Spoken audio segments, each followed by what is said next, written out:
Assalamualaikum warahmatullahi wabarakatuh. Waalaikumsalam warahmatullahi wabarakatuh. Mulai. Perkenalkan saya Hatimah Daulay, calon guru penggerak angkatan 9 dari SMK Negeri 2 Bengkulu Utara, Provinsi Bengkulu. Pada kesempatan hari ini, saya akan melakukan wawancara bersama Bapak Kepala Sekolah SMK Negeri 2 Bengkulu Utara, yaitu Bapak Dr. Firdaus SPD MPD. Hari ini saya akan wawancara sesuai dengan modul 3.1, yaitu tentang pengambilan keputusan berbasis nilai-nilai kebajikan. Mohon maaf Pak, saya mengganggu waktu Bapak sebentar karena saya ingin melakukan tes wawancara untuk memahami tentang adanya pengambilan keputusan yang berdasarkan nilai-nilai kebajikan dalam suatu kasus yang Bapak temui sebagai kepala sekolah ataupun sebagai ketua MKKS SMK se-Bengkulu Utara. Jadi di sini saya ingin menyampaikan beberapa pertanyaan kepada Bapak. Yang pertama yaitu bagaimana Bapak dapat mengidentifikasi kasus-kasus yang merupakan dilema etika atau pembangunan moral. Baik, terima kasih Daulay, pertanyaannya sangat bagus sekali. Jadi bagaimana cara kita ya mengidentifikasi, bagaimana caranya kita sebuah organisasi yang besar, seperti tadi saya juga dijabat sebagai ketua MKKS. Jadi kita memulai dari hati, menggerakkan insting kita, ya insting kita, terus kita menerjemahkan kasus ini seperti apa, kemudian langkah-langkah apa yang harus kita lakukan supaya ketika saya mengambil keputusan tersebut tidak menimbulkan persoalan baru. Jadi diupayakan kita melakukan pendekatan ke diri kita, kemudian kita simpulkan, kemudian kita renungi efeknya kalau kita ambil A jadinya apa, kemudian kita ambil keputusan B jadinya apa, lalu nanti kita skalakan. Jadi manalah yang paling kecil ketika memberikan sebuah keputusan, ya memberikan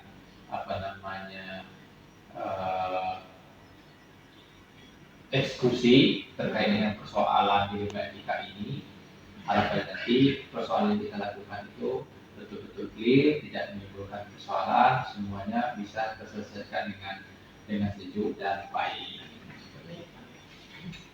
Jadi selama ini bagaimana Bapak melakukan pengambilan keputusan di sekolah kita ini, terutama untuk kasus-kasus di mana ada dua kepentingan yang sama-sama benar atau sama-sama mengandung nilai kebajikan.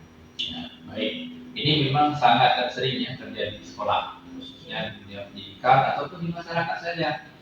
Jadi bagaimana seorang pemimpin itu dituntut untuk bijak, terutama bijak. Jadi kalau pemimpin itu sudah bijak, tentu ada melekat nilai amanah.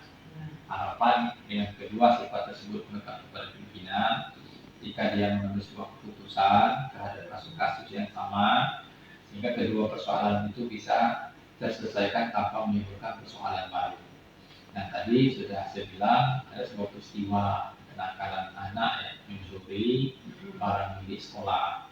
Tapi di sisi lain kita dibenturkan bahwa aturan yang ada di sekolah ini ketika anak itu ketahuan mencuri karena itu adalah kegiatan perilaku pelanggaran hukum, maka anak itu harus dikeluarkan. Nah, kita sebagai pimpinan kan jadi pusing dihadapkan dua persoalan ini sama-sama benar, sama-sama salah. Maka kita melibatkan beberapa komponen sekolah yang terlibat yang punya kepentingan. Harapan kita setelah kita nanti mengambil keputusan ini, persoalan yang clear, kemudian bisa diselesaikan dengan baik, bisa diterima, sekalipun itu mungkin bertentangan dengan keputusan yang ada, tapi tentu kita lebih utamakan hasil yang paling terbaik. Nah, salah satu contoh tadi ada anak itu mencuri, Harusnya kalau saya misalnya menggunakan otoriter terhadap pemimpin, tidak memikirkan etika moral, langsung saya keluarkan tanpa babi bu. Nah, ternyata kan ada orang tua itu sangat menghambakan sekali bagaimana cara anak ini bisa tetap bersekolah. Maka kita panggil ketua jurusannya, kita panggil kesiswaan, guru BK, wali kelas, nah sehingga anak ini tetap diberikan kesempatan. Jangan sampai gara-gara mencuri, lalu masa depan anak ini kan terancam dan dia tidak sekolah. Kita kan sangat kasihan dan tidak menunjukkan etika moral kita di sana. Nah itu salah satu. Cuma anak ini tetap dibuat berikan penekanan. Dia tidak boleh lagi melakukan pelanggaran seperti itu baik di sekolah maupun di luar sekolah. Nah itu harapan kita sehingga anak-anak itu kan menjadi anak yang mandiri, anak yang baik, yang kita mengambil keputusan seperti itu, tapi outputnya nanti jangka panjang. Yang dari penjelasan Bapak tadi, dari kasus yang disampaikan, Bapak juga sudah menyampaikan langkah-langkah atau prosedur yang bisa Bapak lakukan untuk mengambil keputusan suatu permasalahan. Nah, dari berikutnya, hal-hal apa saja yang selama ini Bapak menganggap efektif dalam pengambilan keputusan pada kasus-kasus di lingkungan etika? Jadi ya itu tadi, kita memang harus langkah pertama supaya efektif, tentu kita petakan, kita skalakan dulu apakah persoalan ini kecil, apakah sedang, apakah persoalan besar. Kalau dia kecil mungkin kita cukup diselesaikan pada saat itu saja atau hari itu juga. Kalau ini persoalan sedang, ya kita libatkan beberapa komponen yang punya kompeten, yang memiliki potensi, yang memiliki legitimasi terkait persoalan, supaya persoalan itu juga bisa selesaikan dengan segera. Nah, jika dia besar, nah supaya persoalan ini tidak ngalur kemana-mana dan tidak bukan persoalan setelah kita ambil keputusan, maka kita harus mengumpulkan seluruh komponen yang terlibat dengan waktu yang sesingkat-singkatnya, kemudian kita selesaikan secara adil dan bijaksana, selesaikan dengan secara humanis. Nah, mudah-mudahan yang selama ini yang saya lakukan, setelah itu selesai, maka persoalan itu tidak ada persoalan baru. Sehingga yang dikatakan yaitulah yang namanya efektif, terstruktur, berkarakteristik, kan? Ya. Dan tidak menimbulkan sesuatu di kemudian hari yang sifatnya negatif.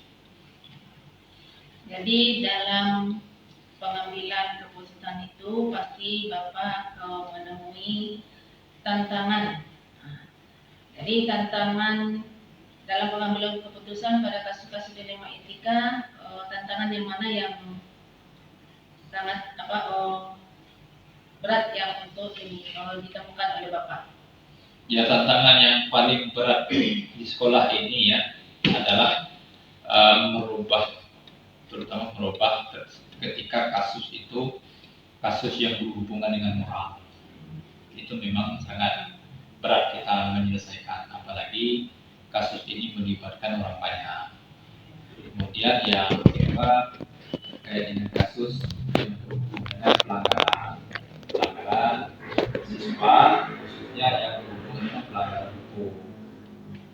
Kemudian kalau guru juga adalah ketika kita mengambil menimbang terkait dengan hak dan tanggung jawab terkait dengan kesejahteraan, kadang-kadang akan menjadi persoalan. Nah, ya itu tadi memang beda-beda. Semakin besar persoalan, ya maka kita harus menerjemahkan juga, harus semakin hati-hati dan penuh dengan pertimbangan-pertimbangan, nah, supaya nanti ketika ngambil keputusan tersebut harapan kita tidak menimbulkan persoalan, tapi malah misalkan persoalan itu selesai secara efektif. Apakah Bapak memiliki sebuah tata cara atau jadwal tertentu dalam sebuah penyelesaian masalah etika, atau langsung menyelesaikannya di tempat, atau memiliki sebuah jadwal untuk menyelesaikannya dengan apa bentuk atau prosedur seperti apa gitu Pak? Oke, baiklah. Betul. Tadi di atas sudah kita jelaskan ya, Iya. bahwa persoalan-persoalan yang berhubungan dengan etika moral ini kan mulai dari yang kecil, Iya. menengah, sampai besar. Iya. Nah, kalau penjadwal secara terstruktur memang tidak ada. Kita melihat skala persoalannya. Jadi kalau misalnya persoalan itu kecil, ya kita selesaikan dengan waktu yang singkat pada hari itu. Kalau persoalannya itu misalnya agak sedikit rumit, maka kita harus menjadwalkan siapa-siapa yang kira-kira yang terlibat, yang punya andil terkait dengan persoalan etika moral tersebut. Tapi kalau misalnya persoalannya besar, nah itu biasa kita mengagendakannya secara bertahap. Ya, bertahap mulai dari tingkat sekolah sampai tingkat yang lebih tinggi, sehingga harapan kita persoalan itu yang besar itu bisa kita selesaikan dengan secara bijaksana, secara efektif, dan harapan tidak berlarut-larut. Jadi dalam menyelesaikan suatu masalah itu kan pasti Bapak melibatkan seseorang atau faktor-faktor apa untuk yang mempermudah membantu Bapak dalam mengambil keputusan dalam kasus-kasus dilema etika itu. Ya, baik. Ya, betul. Jadi ketika persoalan itu memang tidak bisa kita selesaikan dengan sendiri, maka kita akan melibatkan teman-teman dari sekolah yang ada keterkaitannya dengan persoalan tersebut, mulai dari pakar kesiswaan, guru BK, misalnya kan kalau terkait dengan anak, kemudian wali kelas, ketua jurusan, bahkan juga kita libatkan praktisi dari luar, termasuk kalau guru itu ya pengawas sekolah, pimpinan atasan utama. Oke, terima kasih Bapak, sudah banyak pertanyaan yang kami sampaikan. Dari pembicaraan kita ini, saya banyak menemukan atau mendapatkan ilmu dari Bapak. Lagi kalau kita menemukan satu kasus, berarti kita harus berpikir dari hati, menerjemahkannya permasalahan itu dengan insting kita, dan mempertimbangkannya itu hasilnya nanti sama-sama baik dan tidak memunculkan permasalahan yang baru lagi. Jadi sampai di situ aja Pak. Terima kasih banyak atas waktunya yang diberikan kepada kami. Ya, sama-sama. Semoga sukses selalu dan semangat buat Ibu Daula ya. Semoga ibunya bisa bermanfaat untuk membangun pendidikan. Amin.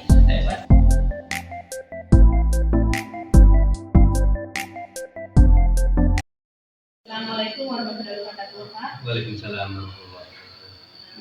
Mohon maaf ini Pak, saya mengganggu waktu Bapak karena saya ingin melakukan tes wawancara untuk menunaikan tugas saya sebagai calon guru penggerak yang angkatan 9. Dan adapun tentang wawancara kita ini Pak, untuk memahami adanya pengambilan keputusan yang berdasarkan nilai-nilai kebajikan pada kasus-kasus yang dialami Bapak.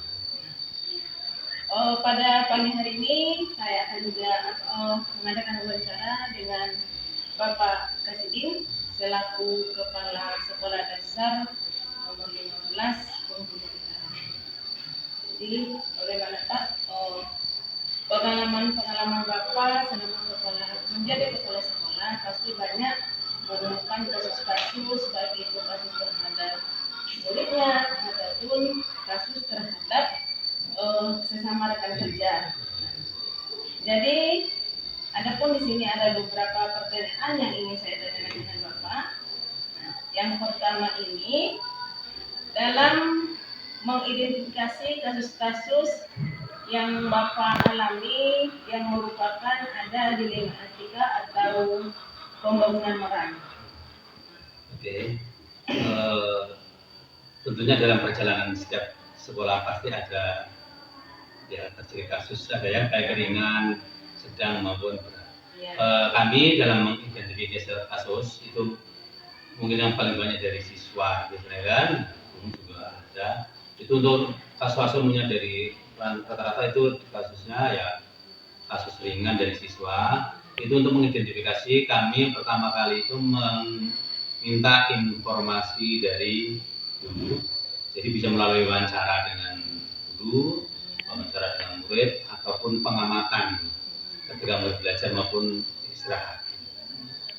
Jadi setelah diidentifikasi kasus-kasus yang dapat informasinya dari Bapak Ibu Guru, jadi kan dalam menghadapi kasus itu Bapak akan melakukan pengambilan keputusan, terutama untuk kasus-kasus yang baik itu kasus ringan, berat ataupun kasus yang ringan. Di mana di situ ada kadang-kadang ada dua kepentingan yang sama-sama benar atau sama-sama mengandung nilai kebajikan. Memang betul itu kadang menjadi dilema saya dalam penyelesaian kasus itu kan menjadi dilema, sama-sama baik, dan kami juga mementingkan artinya dalam penyelesaian ini tidak ada merasa yang disalahkan, tidak ada merasa dirugikan. Kami mengambil jalan secara demokratis dalam penyelesaian kasus itu, intinya biar sama-sama menerima. Itu jalan. Jadi untuk langkah-langkah atau prosedur seperti apa yang bisa Bapak lakukan selama ini? Iya. Untuk dalam penanganan berbagai kasus itu dalam prosedur untuk menyelesaikan itu biasanya kami laksanakan itu melalui penyelesaian di tingkat kelas dulu oleh guru kelas dengan komunikasi dengan siswanya langsung. Bila di dalam kelas itu tidak selesai dan guru ada laporan, maka kita tangani atas nama sekolah. Dan terakhir apabila cukup berat itu dan kita perlu komunikasi dengan orang tua murid kami panggil untuk berdiskusi untuk mengkomunikasikan dalam penyelesaian kasus itu. Jadi dalam langkah-langkah atau prosedur yang Bapak lakukan itu kan pasti ada hal-hal apa saja yang selama ini Bapak menganggap efektif dalam pengambilan keputusan pada kasus-kasus dilema etika. Ternyata ya untuk efektivitas dalam pengambilan keputusan berbagai kasus itu yang menjadi dilema kita itu kuncinya adalah satu, komunikasi kepada mereka, baik kepada siswanya, kepada guru maupun kepada orang tua, untuk bisa memberikan pengertian kepada mereka tentang penyelesaian dari kasus itu sendiri sehingga tidak terjadi salah paham. Jadi kan pasti ada tantangan dalam pengambilan keputusan itu. Jadi kira-kira tantangannya seperti apa Pak yang Bapak rasakan, yang sudah Bapak alami? Ya tantangannya itu kadang-kadang kita memberikan pengertian kepada, kalau sampai ke guru, pengertian kepada guru, pengertian kepada siswanya, dan pengertian kepada orang tua. Itu kadang-kadang salah paham. Nah, tugas kami itulah untuk bisa mengkondisikan biar kasus itu dapat diselesaikan secara demokratis. Kadang-kadang seperti orang tua murid kadang tiba-tiba marah duluan, guru dengan siapa tiba-tiba marah dulu pada belum tahu ujung tanggal kasusnya permasalahan itu yang kadang-kadang menjadi kendala. Tapi kuncinya satu, komunikasi. Jadi apakah Bapak memiliki sebuah tata kelola atau jadwal tertentu dalam sebuah penyelesaian masalah etika? Di dalam penyelesaian itu kami punya program, artinya baik preventif sifatnya pencegahan maupun istilahnya kuratif atau penyembuhan. Itu dalam pencegahan itu kita mengadakan semacam sebelum pembelajaran itu yang namanya pembiasaan siswa sebelum belajar itu tentang berdoa, yel-yel yang positif, terus menyanyikan lagu nasional, dan sebelum masuk itu siswa bersalaman dengan guru. Kemudian untuk pendokumentasian itu masing-masing guru itu punya buku dokumentasi kasus dan penyelesaiannya. Nah, itu untuk pencegahan. Untuk pengobatannya atau penjelasannya tadi itu ada semacam dokumentasi kami untuk dalam penyelesaian kasus hal itu sendiri, sehingga hal itu dapat didokumentasikan, kita tahu sejarah anak ataupun guru dalam berbagai kasus. Jadi adakah seseorang atau faktor-faktor apa yang selama ini mempermudah atau membantu Bapak dalam mengambil keputusan dalam kasus-kasus di dunia etika? Yang jelas itu perlu daya dukung untuk mempermudah dalam berbagai penjelasan kasus itu. Ya, yang mempermudah itu ya kita menanamkan para dewan guru beserta staf untuk bisa mengenali karakteristik siswanya. Dengan mengenali karakteristik siswanya secara individu maupun kelompok tentang anak itu sendiri, sehingga hal itu mempermudah kami juga untuk bisa menyelesaikan kasus. Yang kedua juga mengetahui tentang kondisi keluarganya dari orang tua siswa itu sendiri, latar belakang ekonomi, latar belakang sosial, pendidikan dan sebagainya. Oke, jadi terima kasih Bapak informasinya. Jadi dari semua hal yang telah Bapak sampaikan, semoga ini menjadi pembelajaran yang baik untuk saya dan sebagai wawasan pengalaman saya untuk ke depan menangani kasus-kasus anak-anak atau kasus-kasus dengan teman sejawat untuk di sekolah saya. Jadi terima kasih banyak ya Pak ya. Terima kasih sama-sama. Semoga sukses. Amin. Iya. Assalamualaikum warahmatullahi wabarakatuh. Waalaikumsalam warahmatullahi wabarakatuh.